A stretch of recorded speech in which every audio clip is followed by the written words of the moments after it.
Today's video, we are going to talk about the role that red meat and fish intake have to play in either increasing or decreasing your risk of ending up with a fatty liver. So let's start by saying the following. The average person has consumed a lot more red meat than fish in their life. Just think about your own life right now. Think about all the protein that you've eaten in your life. I bet you, statistically speaking, that you've had much more red meat than you've had fish. And that's all good. That's the way it is. Now, we're going to talk about this study right here. What the study did is it followed 500,000 people for around 12 years, and it looked at the type of meat they ate relative to the likelihood that they were going to end up with a fatty liver. What it found is the people who ate the most red meat had around a 30% higher risk of ending up with a fatty liver compared to the people who ate the least red meat. It also found that people who ate the most oily fish had a 30% lower risk of ending up with fatty liver than those who ate the least oily fish. Oily fish, by the way, salmon, sardines, trout, herring, mackerel, anchovies.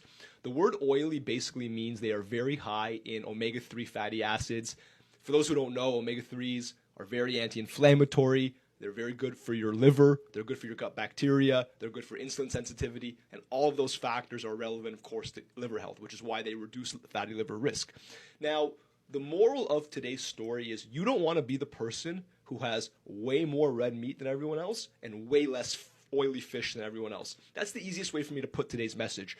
Now, exactly where to fall in that spectrum, it really depends on the person and exactly what they're willing to change. But long story short, I'm not anti-red meat. Let me be clear about that, okay? I actually quite enjoy burgers, lamb, ground beef, etc. But I know that fatty fish has these omega-3 compounds, which are very, very good, and red meat doesn't. So I have to apply that knowledge in terms of how I make my choices. And over my life and the weeks and months ahead, I know deep down that I need to really prioritize my fish intake over my red meat intake. But it's not to say that I can't have both. And certainly myself personally, I will have both. Now, that's me. What you need to do and the way you need to arrange your diet to arrange fatty liver disease, I can't tell you right now exactly, but I can if we work together one-on-one via my Fatty Liver Fighters online course, community, and coaching program. If you are looking for professional guidance and nutrition solutions to reverse fatty liver disease, I can help. Comment liver below, and I'll reach out with more information about how we can work together.